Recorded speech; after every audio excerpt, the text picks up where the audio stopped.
워라밸이 중요한 이유가 뭐냐고요? 워라밸이 좋은 직장에 가야 부자가 될 기회가 생깁니다.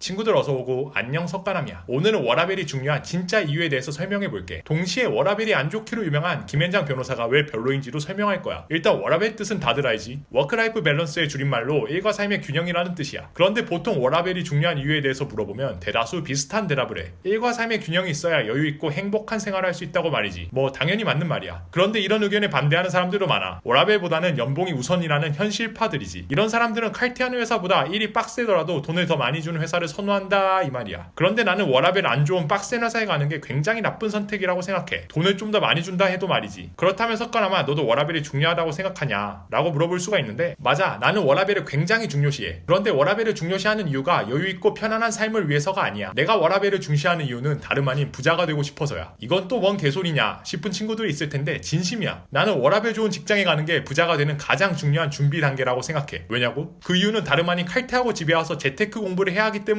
맨날 야근하고 바쁘면 재테크 공부할 시간이 없어지잖아. 이제야 좀 고개가 끄덕여지지. 내가 여러분들이 와닿을 수 있도록 주변 사례를 얘기해줄게. 구독자 친구들은 잘 알겠지만 나는 서울대 경영학과를 졸업하고 현재는 사업을 하고 있는 30대야. 그런데 내 친구 중에 서울대 로스쿨 졸업하고 김현장 다니는 친구가 있어. 얘를 보면 12시에 퇴근하는 날이 평균이고 새벽 2시, 3시에 들어가는 경우도 굉장히 많아. 그래서 얘는 의외로 세상 돌아가는 물정이나 재테크에 굉장히 어두워. 친구들 생각에는 김현장 변호사니까 엄청 엘리트 이미지고 재테크 잘할 것 같잖아. 절대 아니야. 그런데 당연한 거지. 재테크 공부할 시간이 레알 하나도 없어. 거의 회사의 솔건업이다 이 말이야. 그런데 얘만 이런 게 아니래. 김현장 다니는 다른 변호사들도 대부분 시간이 없어서 그냥 월급 받는 걸 통장에 그대로 쌓아놓거나 대충 펀드 같은데 아무데나 넣어둔다는 거야. 대한민국 최고 엘리트 코스를 밟아도 재테크는 하나도 모르다 보니 부자 되는 게 상당히 어려워. 더 큰 문제는 김현장이 계속 남아있기가 어렵다는 점이야. 너무 일이 빡세고 힘들어서 자발적으로 그만두는 사람들이 많아. 반면에 서울대 졸업한 친구 중에서 전문직이 아니고 연봉 그저 그런 회사 다니는 친구가 있는데 얘가 오히려 김현장 다니는 친구보다 재산이 훨씬 많아. 학교 다닐 때부터 부동산에 관심이 많던 친구였어. 이 친구는 졸업하고 회사 다니다가 2017년에 아파트 앞으로 떡상할 거라면서 24평짜리 마포 아파트에 등기를 쳤어. 당시 그 아파트 시세가 5억 5천 정도였거든. 그런데 전세가 4억 정도였대. 친구는 원룸에 월세 내고 살면서 전세를 끼고 아파트를 샀어. 1억 5천 정도는 집담보대출과 신용대출로 처리하니까 자기 돈은 1,000만 원밖에 안 들었다고 하더라고. 5억 5천에 산 그 아파트 가격이 지금 얼마일까? 현재는 11억 12억 정도 시세가 한다고 하더라. 고작 1,000만 원 투자했는데 말이지. 부동산뿐만이 아니야. 작년에 워낙 주식으로 기회가 많았기 때문에 주식으로 몇 년 이상 경력 쌓아왔던 사람들은 대부분 큰 수익을 냈어. 그렇다고 20대 친구들이 벌써부터 초조해할 필요는 없어. 워라밸 좋은 회사에 입사해서 칼퇴하고 꾸준히 재테크 공부를 하면 부동산이든 주식이든 좋은 기회가 생겼을 때 올라탈 수 있는 거야. 최소 10년에 한 번은 큰 수익률을 가져다 줄 수 있는 기회들이 오거든. 그게 아파트든 상가든 토지든 주식이든 그 외에 어떤 것이든 말이지. 이때 공부한 사람은 올라타는 거고 안 한 사람은 못하는 거야. 물론 이런 반박을 하는 친구들도 있을 거야. 일단 돈이 있어야 투자하는데 월급 적고 칼퇴하는 회사에 가면 투자할 돈이 없다 하고 말이지. 일리가 있는 얘기야. 그래서 나도 가급적 칼퇴하면서 돈도 많이 주는 좋은 직장에 친구들이 가는 걸 원해. 그렇다고 꼭 명문대 가야 된다는 소리는 절대 아니야. 요즘 탑티어 공기업들 지방대 쿼터제 30%에서 외려 직어국 가는 게 칼퇴하고 연봉 많은 회사 가는데 유리할 가능성이 더 높아. 명문대 간다고 좋은 직장 가는 시대는 이미 끝났다는 거야. 잠깐 딴소리 했는데 결론을 말하면 최선을 다해서 워라밸 좋으면서도 상대적으로 연봉을 많이 주는 직장에 가려고 최대한 노력해봐. 그러나 만약 그게 안 되는 상황이라면 나는 투잡 쓰리잡 하면서 악착같이 돈 모으는 것보다는 버는 돈이 적더라도 재테크 공부하면서 최대한 절약해서 투자할 종잣돈을 모으는 걸 추천해. 당장 한 달 몇십만 원 더 버는 것보다 재테크 공부하는 게 돈으로 환산했을 때 한 달 몇십만 원을 훨씬 뛰어넘는 가치가 있다고 생각하기 때문이야. 그리고 돈이 없다 하지만 40대 50대가 되면 웬만큼은 돈이 모이기 마련이야. 평균적으로 말이지. 또한 부동산 투자 같은 경우는 주식에 비해 대출받는 것에 대한 리스크가 적어서 대출을 받아서 투자하는 것도 고려할 수가 있어. 물론 요즘은 부동산 대출이 많이 막히긴 했는데 어차피 몇 년 지나면 이것도 또 풀릴 가능성이 있어. 실제로 고만고만한 월급 받는 월급쟁이들 중에서 어떤 사람은 여유있게 살고 어떤 사람은 가난하게 사는데 그 차이는 보통 재테크에 대한 이해도 차이에서 비롯되는 경우가 많더라고. 나 같은 경우도 이런 생각 때문에 사업하느라 바쁜 와중에도 꾸준히 주식 공부하고 경제신문 읽고 부동산 임장 다니고 있어. 모두 돈 많이 버는 워라밸 좋은 회사 들어가서 열심히 재테크 공부하기 바랄게. 내용이 좋았으면 구독과 좋아요도 한 번씩 부탁할게. 오늘은 여기까지.